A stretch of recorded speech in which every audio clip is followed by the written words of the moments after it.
Hello students, स्वागत है आप सभी का ज्ञानशिला एकेडमी के यूट्यूब चैनल पर। और मैं एक बार फिर स्वागत करता हूं आपका ट्राइबोलॉजी की क्लास में। जी हाँ, ट्राइबोलॉजी एमपीपीएससी प्रीलिम्स यूनिट 10। अभी तक हम 8 क्लास इसकी कंप्लीट कर चुके हैं। यह 9वीं क्लास है और आज की क्लास में हम पढ़ेंगे क्या, सहरिया जनजाति के बारे में। किसके बारे में? सहरिया जनजाति के बारे में। तो आइए पढ़ते हैं सहरिया जनजाति।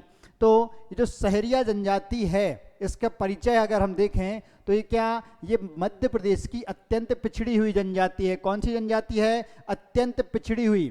और ये क्या, भारत सरकार के द्वारा इन्हें विशेष पिछड़ी जनजाति मतलब पीवीटीजी ग्रुप, जो मैंने आप लोगों को बताया था, भारत सरकार द्वारा 75 जनजातियों को पीवीटीजी का टैग दिया गया है। उसमें से मध्य प्रदेश में 3 जनजातियां पीवीटीजी हैं, जिसमें से एक कौन सी है? वह एक जनजाति सहरिया है। कौन सी है? सहरिया। मध्य प्रदेश की 3 जनजाति पीवीटीजी ग्रुप में हैं, विशेष पिछड़ी जनजाति, जिनमें से एक सहरिया है। पूरे भारत में 75 विशेष पिछड़ी जनजातियां हैं।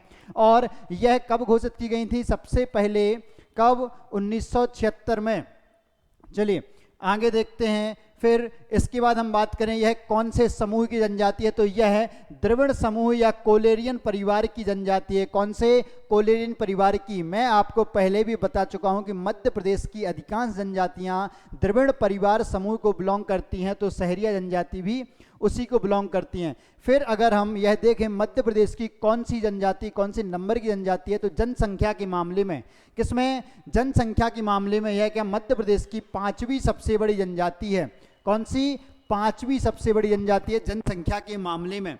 फिर कुछ और महत्वपूर्ण बिंदु क्या है कि सहरियाओं को क्या खुटिया पटेल, राउत या रावत, इन नाम से संबोधित करो तो क्या अपने आप को गौरवान्वित महसूस करते हैं? क्या गौरवान्वित महसूस? लेकिन इसके पहले हम जान लेते हैं जनजाति पाई कहाँ जाती है, कहाँ पाई जाती है। तो अगर हम मध्य प्रदेश के मैप में देखें, कहाँ पर? मध्य प्रदेश के मैप में, तो सहरिया जनजाति जो है वो कहाँ पाई जाती है? वह पाई जाती है मध्य भारत पठार क्षेत्र में। किसमें? मध्य भारत पठार क्षेत्र में सहरिया जनजाति का घनत्व सर्वाधिक है। याद रखिएगा, मध्य भारत पठार में कौन कौन जिले हैं? ग्वालियर, भिंड, मुरैना, श्योपुर, दतिया, शिवपुरी, ये क्षेत्र आएगा इसमें। तो सहरिया जनजाति कहाँ पाई जाती है? मध्य भारत पठार क्षेत्र में।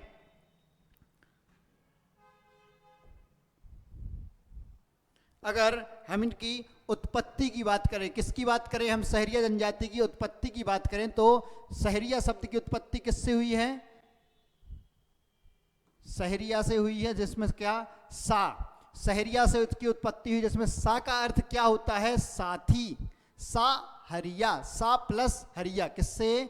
सा प्लस हरिया, इन दो से मिलकर बना है, जिसमें सा का अर्थ होता है साथी और हरिया का अर्थ क्या होता है? शेर।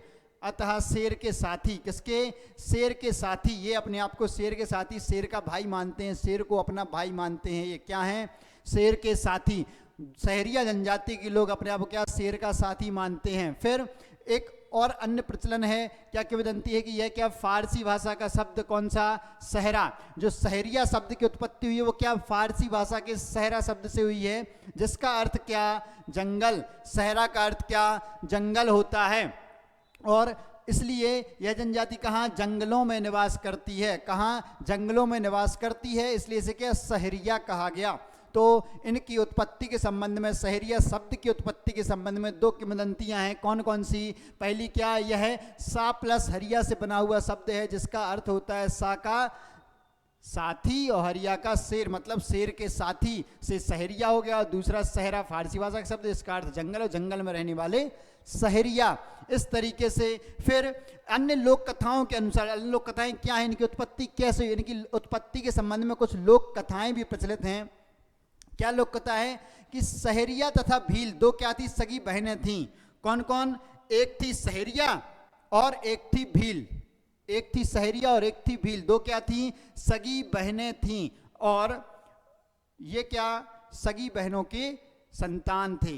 तो क्या बड़ी बहन भीलनी से जो संतान उत्पन्न हुई वह भील कहलाए, और छोटी बहन सेरिया से जो संतान उत्पन्न हुई थी वह सहरिया।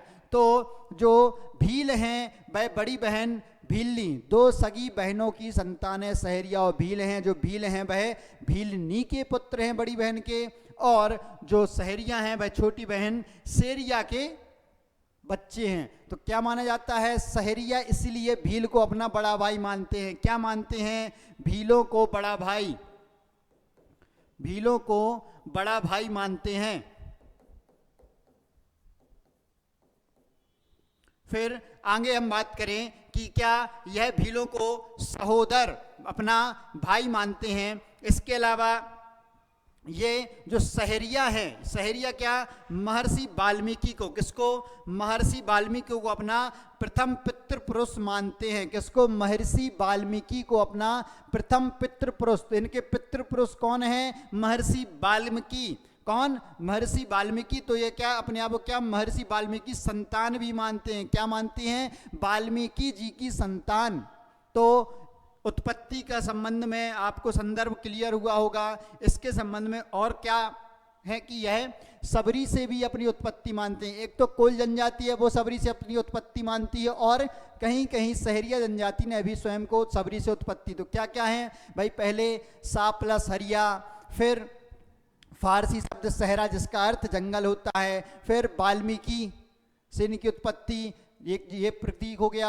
और एक क्या है कि दो सगी बहनों भीलनी और सेरिया की संतान है, भीलनी की संतान है भील कहलाई और सेरिया की संतान है सहरिया कहलाई। फिर आगे क्या है कि जो सहरिया है वह सौरी मतलब सबरी भीलनी, इन्होंने क्या, भीलनी सबरी भीलनी से उत्पन्न होने के कारण सब्बर सबर और सौर कहलाई। ये क्या, कहीं कहीं सहरिया को सब्बर सबर और सौर भी कहा जाता है। क्या, सब्बर सबर और सौर भी कहा जाता है। ये क्या, सबरी भीलनी से उत्पन्न होने के कारण, जो क्या सौरी थी। फिर जो सहरिया निषाद और लवकुश, ये जो सहरिया हैं वह निषाद और लवकुश से भी अपना संबंध बताते हैं। मतलब रामायण से इनका बहुत गहरा संबंध है सहरिया जनजातियों का।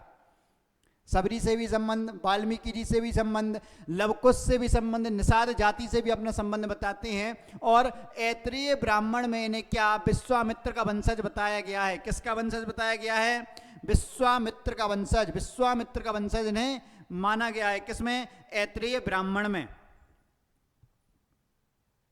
फिर अगर हम बात करें इनके पूर्वज तो एक जारा सबर है। कौन, जारा सबर एक व्यक्ति का नाम थे, तो उसको यह क्या अपना पूर्वज मानते हैं। जारा सबर को क्या अपना पूर्वज मानते हैं। फिर जो जनरल कनिंघम है, कौन, जनरल कनिंघम, इन्होंने क्या किया है, जनरल कनिंघम ने सहरियाओं को सौर या सबर माना है। जो सौर या सबर हैं इन्होंने सहरियाओं को ही सौर या सबर माना है जनरल कनिंघम ने। तो इतने आपको फैक्ट्स याद होने चाहिए। फिर इसके बाद इनकी और किंवदंतियां भी इनके संबंध में प्रचलित हैं। कौन कौन सी किंवदंतियां प्रचलित हैं कि एक कथा क्या है इनके संबंध में, एक खुटियां होते हैं। तो क्या है, भगवान ने पृथ्वी की रचना के बाद पहला गांव बसाया था, और गांव की बसाहट की मुहूर्त में जिस सहरिया ने खूंटा गाड़ा था वह खुटिया पटेल कहलाया। इनमें एक खुटिया पटेल होता है। तो खुटिया पटेल के संबंध में क्या कहावत है कि भगवान ने जब पृथ्वी की रचना के बाद पहला गांव बसाया तो उस गांव की बसाहट की मुहूर्त में एक खूंटा गाड़ा गया था। क्या, एक खूंटा गाड़ा था, और वह क्या कहलाया, खुटिया पटेल। क्या कहलाया, खुटिया पटेल कहलाया वह व्यक्ति।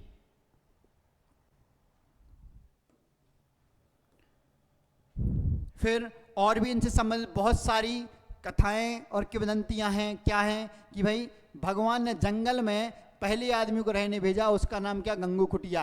खुटिया पटेल, ये गंगू खुटिया, ये सहरिया जनजाति से संबंधित नाम हैं, शब्द हैं, पद हैं, महत्वपूर्ण नाम है सहरिया जनजाति से संबंधित। फिर जंगल का एक अर्थ क्या, सहरा भी होता है, इसलिए सहरा आदिवासी भी, सहरिया को सहरा आदिवासी भी कहलाए, जो बाद में क्या सहरिया हो गए। फिर आईने अकबरी, बहुत ही महत्वपूर्ण फैक्ट, बहुत ही महत्वपूर्ण, ट्रिपल स्टार मार्क कर लीजिए। इसमें क्या है, आईने अकबरी में किस जनजाति का उल्लेख है, आईने अकबरी मध्य प्रदेश की किस जनजाति का उल्लेख है, तो उसमें सहरिया जनजाति का उल्लेख, किसका, सहरिया जनजाति का। फिर इसके बाद चंबल जमुना नदी के मैदानी भागों में सेहरी आपा नाम का राजा था। ये क्या किंवदंती है कि जमुना चंबल का जो एरिया था वहां पर एक शासक था जिसका नाम क्या था, सेहरी आपा।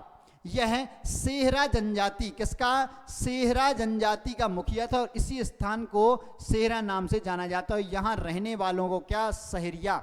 सहेरा क्षेत्र में रहने वाले लोगों को सहरिया। राजा कौन था? सेहरी आपा। चंबल जमुना मैदानों में एक राजा था सेहरी आपा, जिसका क्या सेहरा, जो सेहरा जनजाति का मुखर्या था, और इस स्थान को सेहरा जो बाद में सहरिया कहलाए। फिर हम बात करें, एक पुस्तक है कौन सी, क्या नाम है उस पुस्तक का? उस पुस्तक का नाम है द सहरिया, और यह किसकी किताब है? The T B Naik, doctor T B Naik की यह पुस्तक है। टीबी नायक जनजातियों के अनुसंधान के संबंधित में महत्वपूर्ण व्यक्ति हैं, बहुत बार आपको इनका नाम पढ़ने मिलेगा, तो याद रखें। टीबी नायक की पुस्तक कौन सी है? द सहरिया। इन्होंने इसमें क्या सहरियाओं के इतिहास के बारे में बताया है, क्या सहरियाओं के इतिहास के बारे में। फिर एक और सज्जन थे, कौन थे वो सज्जन? डॉक्टर केसी दुबे। एक सज्जन थे डॉक्टर केसी दुबे। इन्होंने क्या किया? इन्होंने भोपाल रियासत में सोसिया और सौर जनजाति जो है उसे क्या सहरिया का ही समानार्थक माना कि सहरियाओं को ही सोसिया और सौर कहा जाता है।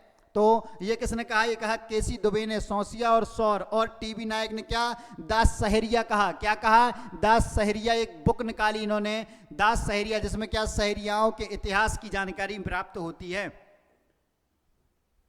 फिर इनकी शारीरिक विशेषताओं की बात करें, हम बात करें इनकी शारीरिक विशेषताओं की, तो प्रत्येक जनजाति की शारीरिक विशेषताओं आपको स्पष्ट रूप से पृथक रूप से नहीं करनी है, ये बस मैं आपको बता रहा हूँ, एक बार देख लीजिए। बाकी आपको इनको रखने के चक्कर में परेशान बिल्कुल भी नहीं होना है। देख लीजिए, क्या शहरी जनजाति का व्यक्ति क्या सामान्य नाक नक्श वाला औसत शरीर और काले रंग का होता है। सभी जनजातियाँ जो हमने पढ़ी उनके व्यक्ति क्या हैं? काले रंग के हैं, कदकाठी पर्याप्त होती है इस तरीके से। फिर टीबी नायक ने क्या? द सहरिया करके मोनोग्राफ लिखा, जिसमें क्या लिखा है कि सहरिया लोगों की जो चमड़ी है, चमड़ी का रंग भूरा वाला काला होता है। ये किसने लिखा है? टीबी नायक ने अपनी पुस्तक द सहरिया में लिखा है कि जो सहरिया जनजाति के लोग हैं उनकी चमड़ी का रंग भूरा व काला होता है। फिर उनके बाल उलझे हुए काले व खड़े बाल होते हैं। फिर हम इनकी उपजातियां या गोत्र की बात करें, किसकी बात करें? हम बात करें इनकी उपजातियों व गोत्र की। तो इनके जनजाति की उत्पत्ति के आधार पर क्या उपजातियां कितनी हैं? 3 हैं। जनजाति की आधार पर, इनकी उत्पत्ति के आधार पर इनकी 3 उपजातियां हैं, सबर, शबर, सौर। सबर सबरी से, सबर और सौर 3 हैं। उत्पत्ति के आधार पर सहरिया की 3 उपजातियां हैं, सबर, सवर और सौर।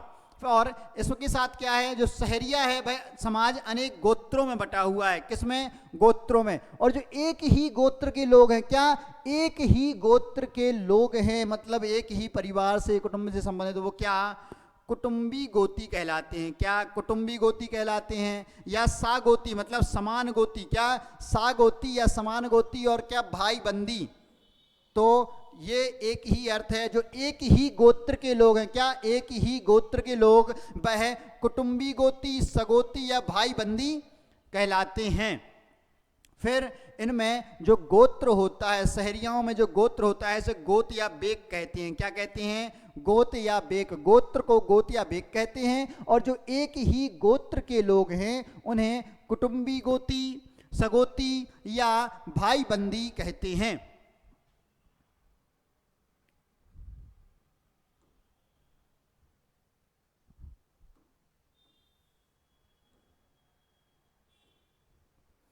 अगर गोत्रों के आधार पर, किसके आधार पर? गोत्रों के आधार पर हम इनका वर्गीकरण करें, किसके आधार पर? गोत्र के आधार पर इनका वर्गीकरण।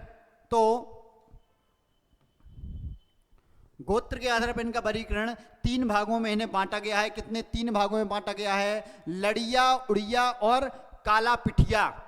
क्या? लड़िया, उड़िया, काला पिठिया। लड़िया, उड़िया, काला पिठिया याद कर लीजिए। गोत्र के आधार पर सहरियाओं को 3 भागों में बांटा गया है, लड़िया, उड़िया, काला पिठिया। तो जो लड़िया हैं वह जोरिया और खुटिया इसकी शाखाएं। इसकी क्या? जोरिया और खुटिया। ये इतना डीप में मत जाइए आप, तो लड़िया, उड़िया, काला पिठिया याद रखिए। ये किससे संबंधित है? सहरियाओं के गोत्र के आधार पर वर्गीकरण उपजातियां हैं। फिर उड़िया सबसे निचला उपवर्ग है, और जो काला पिठिया है ये क्या? उड़ीसा में जगन्नाथ भगवान का रथ खींचते हैं। जो काला पिठिया है ये क्या? उड़ीसा में जगन्नाथ भगवान का रथ खींचते हैं। तो इसे याद रखें आप लोग। तो क्या गोत्र के आधार पर सहरियाओं क्या 3 उपवर्गों में बांटा गया है, लड़िया, उड़िया और काला पिठिया। अब आगे हम बात करें तो सहरियाओं के गोत्र की उत्पत्ति संबंधी एक कथा प्रचलित है। क्या कथा प्रचलित है कि इसके अनुसार सहरिया जनजाति व गौंड जनजाति में बहुत गहरी शत्रुता थी। किसमें? सहरियाओं में और गौंडों में क्या थी? शत्रुता। और एक बार क्या हुआ, दोनों में लड़ाई हो गई। दोनों में लड़ाई हुई तो सहरिया जनजाति के लोगों ने क्या, गौंडों के हमलों से बचने के लिए जिस वस्तु की ओट ली उसी के आधार पर गोत्र का चिन्ह अपना लिया गया। क्या हुआ कि भाई क्या किंवदंती है कि सहरिया और गौंड आपस में दुश्मन थे तो गौंडों ने क्या किया, सहरियाओं पर हमला किया। उन गौंडों से बचने के लिए उन्होंने प्रकृति की बहुत सारी वस्तुओं की ओट ली अपने आप को सुरक्षित रखने के लिए। जिसको जिस चीज ने बचाया उसने उसे ही अपना गोत्र मान लिया। ये किंवदंती इनके बारे में प्रचलित है। तो कुछ उदाहरण आपको मैं इन गोत्रों के बता रहा हूं। क्या? जैसे उमरिया, एक उमरिया गोत्र इनमें चलता है। ये उमरिया जिले की बात बिल्कुल नहीं हो रही है, इनके गोत्र की बात हो रही है। क्या है? उमरिया गोत्र। तो इसमें क्या है, उमर के पेड़ के नीचे, जो उमर के पेड़ के नीचे छुप गए वह उमरिया कहलाए। फिर भिलोड़िया क्या, नदी की भिलोड़ी घास में, नदी के पास एक घास होती है भिलोड़ी, उस घास में जो छुप गए वो क्या, भिलोड़िया। फिर पारोदिया, तो पारोद के पौधे की आड़ में जो छुप गए वो पारोदिया। फिर बारोटिया, तो बड़ के पेड़ के पीछे छुपे वो बारोटिया। फिर सोलकिया, जो सलाई के पेड़ के पीछे छुपे। डांगिया, जो जंगल या डांग में भाग गए। डांग क्या, डांग का अर्थ होता है जंगल। एक मैंने आपको डोंगर देव भटुआ देव भी बताया था, याद कर लेना। डोंगर देव और भटुआ देव का संबंध किस जनजाति से है? कौन से? डोंगर देव और भटुआ देव। डांगिया क्या, जंगल में भाग जाते हैं। फिर सेलिया, तो सेलिया पत्थर के पीछे छुपे। और पेरुआ नदी नाले पार करने वाले। कौन? नदी नाले को पार करने वाले पेरुआ पार कर गए। याद कीजिए, उमरिया उमर के पेड़ के पीछे, भलोड़ी घास के नीचे, पारोदिया पारोद के पेड़ के पीछे, बारोटिया बड़ के पेड़ के पीछे, सालोकिया तो सलाई के पेड़ के पीछे, डांगिया जंगल में भाग गए, सेलिया पत्थर के पीछे, और पेरुआ नदी नाले को जो पार कर गए वो पेरुआ।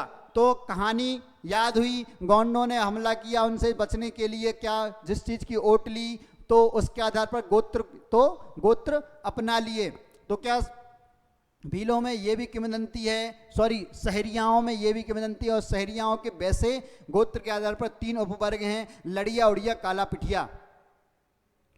कौन सा वर्ग है? जो उड़ीसा के जगन्नाथ मंदिर का रथ खींचता है, जगन्नाथ भगवान के रथ खींचते हैं, काला पिठिया, याद कीजिएगा।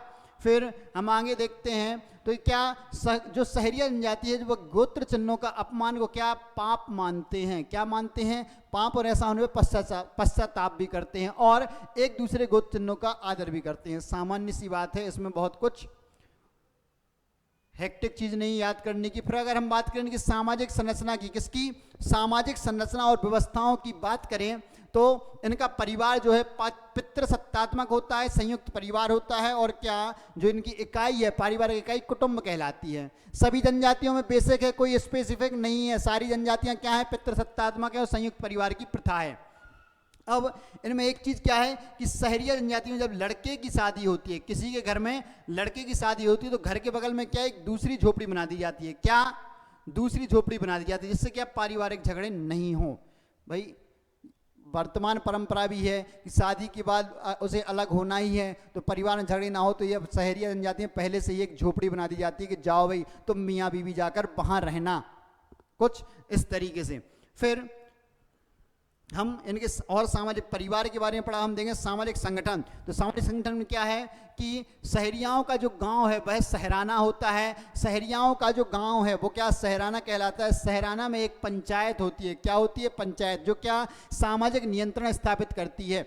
सहरियाओं के गांव को सहराना कहते हैं। सहरानाओं में सामाजिक नियंत्रण के लिए एक पंचायत की स्थापना की जाती है। अब इस पंचायत में क्या, पटेल, कोटवार, बराई, भोपा, हथनरिया और एक वयोवृद्ध पुरुष, इस पंचायत के 5 पंच होते हैं। क्या? 5 पंच, 1 2 3 4 5। ये क्या 5 पंच के रूप में सम्मान प्राप्त करते हैं। पटेल, कोटवार, बराई, भोपा, हथनरिया, याद कर लीजिए, आपको याद करने हैं। क्या? पटेल, कोटवार, बराई, भोपा, हथनरिया के संबंध किस जनजाति से है? सहरिया जनजाति। सहरिया जनजाति के पंचायत में पंच कौन कौन होते हैं? पटेल, कोटवार, बराई, भोपा, हथनौरिया, याद रखिए। अब हम पढ़ते हैं इनके बारे में थोड़ा डिटेल। तो पटेल, पटेल क्या होता है? सहराना का मुखिया होता है। सहराना का मुखिया, तो सहरिया की पंचायत का मुखिया है। सहराना का गांव का मुखिया कौन होता है? तो पटेल होता है। पटेल की नियुक्ति क्या जाति परंपरा के अनुसार हो, पीढ़ी दर पीढ़ी, मतलब वंशानुगत होता है। पटेल कैसा होता है? वंशानुगत, पीढ़ी दर पीढ़ी आधार पर।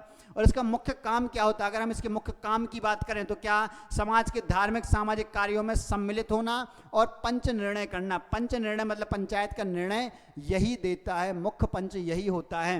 फिर मतलब सरपंच कह सकते हैं, जैसे हम क्या सरपंच कह सकते हैं। फिर पटेल समाज की समस्याओं को गांव पंचायत में ही निपटाने की भरसक कोशिश, मतलब जो भी समस्याएं हैं वो क्या करेगा? गांव में ही उन समस्याओं को निपटाने का, पंचायत के माध्यम से निपटाने का प्रयास करता है। कौन?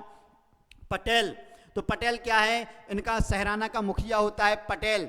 फिर आता है प्रधान। एक है क्या? प्रधान। प्रधान क्या? समाज और पटेल के कामों को पूरी निष्ठा से निभाने वाला व्यक्ति। जो समाज द्वारा सौंपे गए काम है और पटेल द्वारा सौंपे गए काम है, इसको पूरी निष्ठा से निभाने वाला व्यक्ति कौन? प्रधान होता है। प्रधान का और कार्य क्या होता है? पंचायत जोड़ना, मतलब बुलाना लोगों की, भाई आज पंचायत बैठ रही है, ये इस केस की सुनवाई होनी है, ऐसा।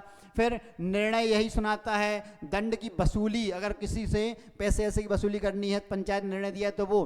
फिर सगाई, विवाह और अतिथियों की व्यवस्थाओं में सक्रिय भूमिका निभाता है ये। कौन?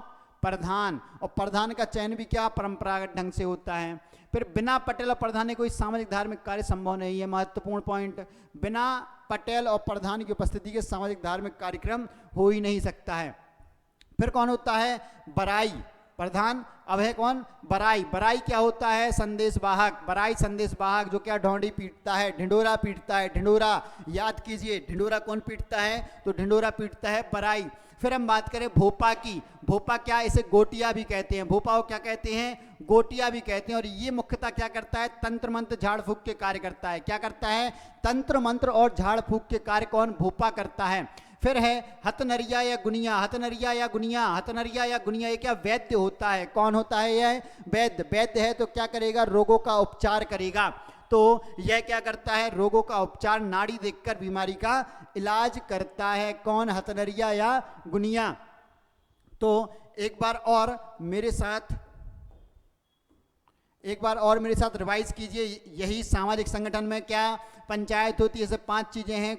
पटेल, कोटवार, बराई, भोपा, हथनरिया है, जिसमें पटेल क्या? मुखिया होता है, सहराना का सारे निर्णय लेता है और वंशानुगत। फिर प्रधान है। प्रधान क्या करता है कि पटेल और समाज के सभी कामों को करने का मुख्य जिम्मेदारी इसी को होती है। पंचायत जोड़ने का, निर्णय सुनाने का, दंड वसूली का, ये सारे काम प्रधान करता है। फिर जो बराई होता है, बराई क्या? संदेश भाग होता है, ढिंडोरा पीटता है। जो भोपा है, इसे गोटिया भी कहते हैं, और यह क्या? तंत्र मंत्र झाड़ फूक का कार्य करता है। और जो हथनरिया या गुनिया है, यह क्या? वैद्य होता है, जो क्या करता है? बीमारी देखता है, नाड़ी देखकर बीमारी का इलाज करता है। फिर हम बात करें इनके गांव व आवास की। किसकी? सहरिया जनजाति के गांव व आवासों की अगर हम चर्चा करें तो ये क्या? जहां पर ये निवास करती है ना, गांव क्या? सहराना कहलाता है। और सामान्यतः इनका गांव क्या? शहर के समीप अपना अलग मोहल्ला बसाते हैं। ये क्या? जैसे कोरकुओं का गांव क्या? ढाना कहलाता था। कोरकुओं का मोहल्ला ढाना था, भीलों का फाल्या था। ऐसे ही इनका क्या है? इनका है सहराना। और ज़्यादा आपको इसमें दिमाग लगाने की जरूरत नहीं है। इसके बाद शहरी जिंदगी अपना क्या? सहराना क्या? अधिकांश जंगलों में, ऊंची पहाड़ियों की तुलना में क्या? समतल मैदानों में, क्या? समतल मैदानों में बसाते हैं। ये भी बहुत महत्वपूर्ण पॉइंट नहीं है, बस इसको देख लीजिए, समझ लीजिए, याद करने की, रटने की जरूरत नहीं है। फिर इनकी जो बसाहट होती है, वो क्या? उल्टे यू के समान, मतलब इनके जो घर बसेंगे, कुछ ऐसी आकृति में बसेंगे, उल्टे यू के समान। ऐसे इनके घर क्रम से बसते जाएंगे इनके घर। तो क्या? उल्टे यू की आकृति बनेगी। क्या बनेगी? उल्टे यू की आकृति। कुछ इस तरीके से ये बनते हैं इनके घर, पास उल्टे यू की आकृति शहरों में बसावट होती है। फिर इनका जो घर है, घर में एक ही प्रवेश द्वार होता है। कितने प्रवेश द्वार होते हैं? एक ही प्रवेश द्वार, और बीच में क्या? चौक होता है। क्या होता है?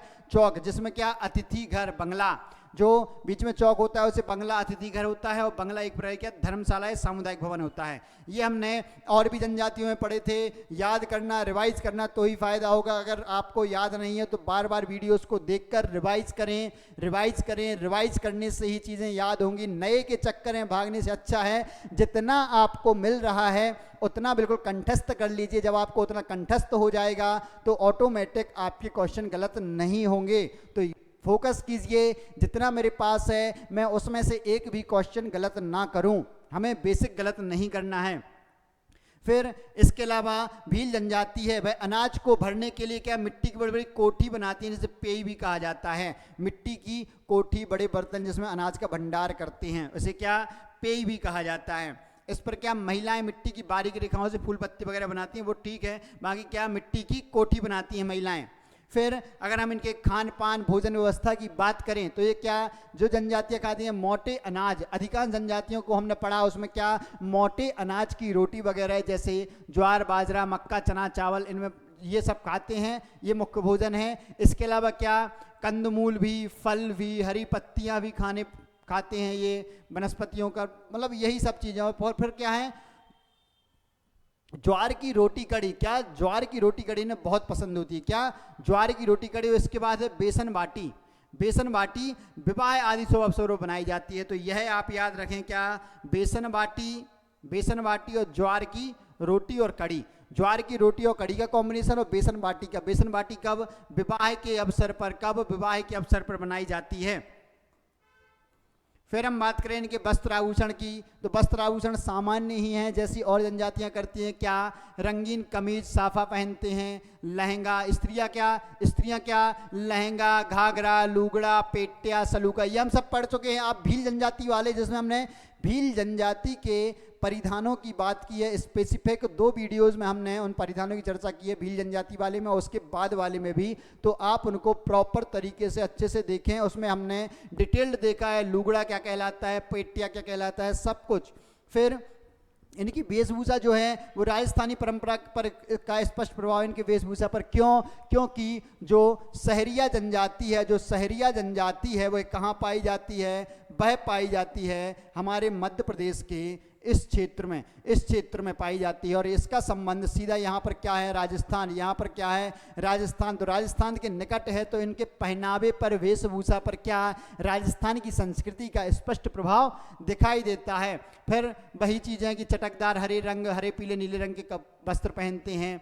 स्त्री पुरुष दोनों आभूषण भी पहनते हैं। कान में छेलकड़ी, मुर्की, छेला, गोखड़ू, गले में कंठी, गोप, चौसर। ये मत कीजिए, ये आपको याद होंगे भी नहीं, इनमें परेशान होने की भी आवश्यकता नहीं है। इतना ही याद कीजिए, वस्त्र आभूषण बहुत स्पेसिफिक नहीं है। फिर हम इनकी सांस्कृतिक परंपराओं की बात करें, किसकी सांस्कृतिक परंपराओं की, तो जन्म संस्कार। हम बात करते हैं किसकी, जन्म संस्कार की। तो जन्म संस्कार क्या, लड़की के जन्म को शुभ माना जाता है। क्या माना जाता है, लड़की के जन्म को शुभ माना जाता है। और क्या, जब स्त्रियां गर्भ धारण करती हैं 7वें महीने में बहू की गोद भराई की रस्म होती है। गोद भराई की रस्म सामान्यतः भी 7वें 8वें माह में ही होती है, तो इनमें भी 7वें महीने में। और बाद में क्या, जन्म के बाद जब शिशु का जन्म होता है, बच्चे का जन्म होता है, तो क्या गेलहरी माता, एक है कौन इनमें, गेलहरी माता है, तो उनको क्या मुर्गी के बच्चे की बलि दी जाती है। गेलहरी माता को मुर्गी के बच्चे की बलि दी जाती है। और इनके नामकरण के बाद, बच्चे के नामकरण के बाद महिलाएं क्या, घूंझरी, एक खाद्य पदार्थ बनाती, क्या घूंझरी, जो गेहूं गुड़ को पानी में उबालकर बनाया जाता है, यह बनाकर बांटती हैं। घूंझरी, गेहूं और गुड़, कहीं ना कहीं गुड़ के लड्डू का संबंध इसी से होगा। सामान्यतः भी किसी बच्चे के जन्म पर क्या गुड़ के लड्डू हमारे यहाँ बनाए जाते हैं, तो उसका संबंध इसी से ही है। मतलब हिंदू परंपरा के निकट है ये, किसके, हिंदू परंपरा के निकट। फिर हम बात करें विवाह और उससे संबंधित प्रथाओं की बात करें, इसकी विवाह और उससे संबंधित प्रथाएं, तो इनमें क्या, सह पलायन विवाह, सेवा विवाह, क्रय विवाह की प्रथा प्रचलन है। और तलाक और विधवा विवाह की भी मान्यता है। तो क्या, सह पलायन विवाह, सेवा विवाह और क्रय विक्रय विवाह ये हैं। और इनमें क्या, जो युवक युवती हैं इन्हें अपना साथी चुनने की स्वतंत्रता होती है। क्या, अपना साथी चुनने की स्वतंत्रता होती है, अगर हम विवाह प्रथाओं की बात करें। और इनके मिलन स्थल क्या होते हैं, युवक युवतियों के मिलन स्थल क्या, मड़ई महोत्सव, हाट बाजार, नृत्य, पर्व, ये सभी इनके क्या मिलन उत्सव होते हैं, युवक युवतियों के कभी एक दूसरे से मिलते जुलते हैं ये। अब और क्या है कि भाई मध्य प्रदेश और राजस्थान, जो क्या मध्य प्रदेश राजस्थान की भी बात करें तो इनकी सीमा पर कोटा जिले में क्या सीताबड़ी, याद रखिएगा महत्वपूर्ण नाम है सीताबड़ी। सीताबड़ी में एक मेला भी लगता है, हम पढ़ेंगे आगे। सीताबड़ी में क्या सहरियाओं का इस तरह का एक वार्षिक मेला प्रतिवर्ष जेठ माह में बट पूजनी अमावस्या के 10 दिन के लिए लगता है। सीताबड़ी में सहरियाओं का एक मेला लगता है, कोटा जिले के सीताबड़ी राजस्थान में है। यहाँ क्या बट पूजनी अमावस्या, बट पूजनी अमावस्या पर यह मेला लगता है, याद रखिएगा। सीताबड़ी कहाँ, कोटा के राजस्थान में, जहाँ सहरियाओं के लिए महत्वपूर्ण स्थल है। अब विवाह के प्रकार कौन कौन से विवाह के प्रकार में चलते हैं, तो सबर विवाह है, क्या सबर विवाह है। तो इन्होंने क्या डॉक्टर रसेल और हीरालाल ने क्या इसका उल्लेख किया है, इसमें क्या पंच व परिवार वाले विवाह संपन्न कराते हैं। इसमें कौन डॉक्टर रसेल और हीरालाल क्या कह रहे हैं, जो सबर विवाह है, सबर विवाह में जो पंच होते हैं, कौन होते हैं, पंच और परिवार के सदस्य, यह विवाह संबंध मतलब अरेंज मैरिज के समान हुआ सबर विवाह। फिर सबर विवाह के बाद है क्या सगाई विवाह। सगाई विवाह में भी क्या है, दोनों पक्षों की राजी बाजी से पहले सगाई की रस्म हो जाती है और फिर इनका विवाह कर दिया जाता है, 1 साल के अंदर विवाह कर दिया जाता है। तो सगाई विवाह में क्या होता है, पहले दोनों पक्षों की राजी बाजी होकर सगाई कर दी जाती है और फिर विवाह किया जाता है। फिर आता है झगड़ा विवाह। क्या आता है झगड़ा विवाह, इसमें लड़ना भिड़ना नहीं पड़ता है ना। इसमें होता क्या है, जो विवाहित स्त्री को, यदि विवाहित स्त्री को कोई भगा कर ले जाता है, कोई विवाहित स्त्री को भगा कर ले जाता है अथवा स्त्री स्वयं अपने प्रेमी के साथ भाग जाती है, तो दोनों को ढूंढकर पुनर्विवाह कर दिया जाता है। तो दोनों को ढूंढो और उनका आपस में विवाह पुनर्विवाह कर दिया जाता है। लेकिन पुराने पति, जो पुराने पति हैं, उसको नए पति की ओर से क्या झगड़ा देना होता है, झगड़ा देना होता है, जिसका निर्धारण पंचायत करती है। झगड़ा मतलब क्या है भाई, कुछ उसे मुआवजा मिलता है इस बात का।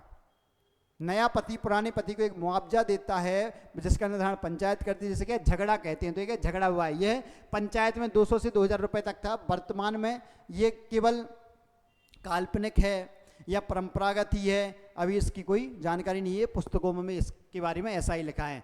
फिर इनमें विधवा विवाह का भी प्रचलन है, किसका, विधवा विवाह का। हालांकि विधवा विवाह का पहला हक क्या, पहले ये क्या देवर से ही कराते हैं। अगर कोई महिला विधवा है तो उसके देवर से विवाह कराते हैं, हालांकि उसमें महिला की मर्जी आवश्यक है। फिर हम एक नया विवाह कौन सा, खेका विवाह। कौन से विवाह, सबर विवाह, सगाई विवाह, झगड़ा विवाह, विधवा विवाह, खेका विवाह। खेका विवाह ने पिछले, तो इसमें क्या अविवाहित विधवा, यदि विधवा किसी अविवाहित पुरुष से, यदि कोई विधवा किसी अविवाहित पुरुष से विवाह करती है तो इस विवाह को खेका विवाह कहते हैं। यदि कोई विधवा किसी अविवाहित पुरुष से विवाह करती है तो उसे क्या खेका विवाह कहते हैं। और इसमें क्या विधवा स्त्री के घर के आंगन में एक लकड़ी का खंबा गाड़ा जाता है, इसे खेका कहा जाता है, जिसे क्या खेका कहा जाता है। और तथा पुरुष इस खेके के ही 7 फेरे लेते हैं। पुरुष क्या करते हैं, इस खेके के ही 7 फेरे लेते हैं। तो खेका विवाह का संबंध किससे, विधवा विवाह से है। जब विधवा किसी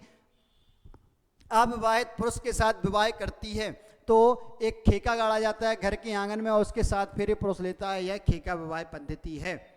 फिर इसके बाद हम बात करें, एक है झारा फेरा, झार फेरा विवाह। तो इस संबंध तय होने, इसमें क्या होता है, संबंध तय होने के बाद प्रलोभन में आकर रिश्ता तोड़कर अन्यत्र संबंध तय करने पर क्या पूरा पूर्व परिवार क्या लड़की अपहरण कर लेता है। जो परिवार है, लड़के का परिवार है, वह लड़की का अपहरण कर लेता है और उसका फेरा करवा देता है। तो इसे क्या झार फेरा विवाह कहते हैं। फिर मृत्यु संस्कार की बात करें, हमने जन्म संस्कार पढ़ा, हमने विवाह संस्कार पढ़ा, अब हम देख रहे हैं क्या मृत्यु संस्कार। तो मृत्यु संस्कार क्या, सहरियाओं में मृतकों को जलाने और गाड़ने दोनों प्रथाएं, जलाते भी हैं और गाड़ते भी हैं इन्हें। फिर मृतक संस्कार की बात क्या, तीसरे दिन क्या अस्थियां एकत्रित की जाती हैं। क्या की जाती हैं, तीसरे दिन अस्थियां एकत्रित की जाती हैं, जैसे क्या छाछ माटी, क्या कहा जाता है, छाछ माटी की प्रथा। फिर 12वें दिन मृत्यु भोज का आयोजन किया जाता है, जैसे क्या नुक्ता खर्च कहते हैं। सामान्यतः सनातन परंपरा जैसा ही है, कैसा है, सनातन परंपरा जैसा कि भाई जलाने व गाड़ने की दोनों प्रथाएं, दोनों ही परंपराएं प्रचलित हैं। साथ ही साथ तीसरे दिन अस्थियां, बस उसका नाम क्या है, छाछ माटी। और 12वें दिन मृत्यु भोज, हमारे यहाँ 13वीं होती है, यहाँ 12वें दिन मृत्यु भोज, जिसे क्या नुक्ता खर्च कहा जाता है। और स्मृति चिन्ह के रूप में क्या एक खूंटा गाड़ दिया जाता है। जिसकी मृत्यु हुई उसकी स्मृति चिन्ह के रूप में एक खूंटा गाड़ दिया जाता है। तो फिर इनके पर्व उत्सव और त्योहारों की बात करें, हम किसकी पर्व उत्सव और त्योहारों की बात करें तो इनके जो पर्व उत्सव हैं वो क्या हिंदुओं के समान हैं, बहुत हिंदुओं के निकट मानते हैं। तो वही है कौन से, गुड़ी पाड़वा, अन्नपूर्णा देवी की पूजा, बैसाख में आखा तीज, सावन में रक्षाबंधन, नाग पंचमी, भादव में जन्माष्टमी, कुंवार कार्तिक में 16 श्राद्ध और नवरात्रि, दशहरा, दीपावली, देवउठनी 11, शीतला सप्तमी, माघ में राती देवी की पूजा, फागुन में होली आदि त्योहार हिंदुओं के समान त्योहार मनाते हैं। यह बहुत स्पेसिफिक याद करने की आपकी आवश्यकता नहीं है, बस इतना याद रखें हिंदुओं के समान इनके त्योहार होते हैं और स्पेसिफिक नाम याद ना करें। फिर नृत्य गान की हम बात करें, इनके नृत्य और लोकगीत की बात करें तो लहंगी, रागनी, दुल्दुल घोड़ी और तेजाजी नृत्य और गायन दोनों हैं। तेजाजी नृत्य और गायन दोनों है। लहंगी, रागनी, दुल्दुल घोड़ी, तेजाजी नृत्य हैं। चारों बहुत ही महत्वपूर्ण है, चारों याद कर लीजिएगा, इस पर कोई भी डाउट ना करें, कुछ भी पूछा जा सकता है, इनमें से क्वेश्चन पहले आ भी चुका है। अब इनके लोकगीत की बात करें तो ये 5 लोकगीत कुछ महत्वपूर्ण, लोकगीत बहुत सारे हैं लेकिन इनके 5 लोकगीत जो हैं वो महत्वपूर्ण, कौन सा, लांगुरिया, हल्दी गीत, बन्ना गीत, जानकी को ब्याह और गोठ लीला। क्या, लांगुरिया, हल्दी गीत, बन्ना गीत, जानकी को ब्याह और गोठ लीला, यह है 5 महत्वपूर्ण है। जो लांगुरिया है वह क्या, श्रावण माह में भुजरिया पर्व पर, क्या श्रावण माह में इनमें क्या एक भुजरिया पर्व मनाया जाता है, उसमें क्या लांगुरिया लोकगीत गाया जाता है। फिर हल्दी गीत है तो हल्दी गीत के और भी क्या, मंडपाच्छादन गीत, भतैया गीत और जेवनार गीत। कौन सा, मंडपाच्छादन गीत, भतैया गीत और जेवनार गीत भी इससे संबंधित है। हालांकि आपको इतना नहीं करना है याद, आपको क्या, लांगुरिया गीत, हल्दी गीत, बन्ना गीत। और बन्ना गीत क्या है, बन्ना दूल्हे को कहते हैं, तो क्या बारात की आगवानी पर ही गाएंगे, इसमें गारी भी गाई जाती, बधाई भी, रसिया भी और विदाई भी सब होता है। फिर जानकी को ब्याह, तो जानकी क्या है, कन्हैया गीत, लंगोरिया, भेंट, निलुड़ी सभी होते हैं, गोठ लीला, इन सबको आपको याद करना है। लांगुरिया भुजरिया पर हल्दी गीत है, बन्ना गीत बारात की आगवानी पर, जानकी को ब्याह, गोठ लीला।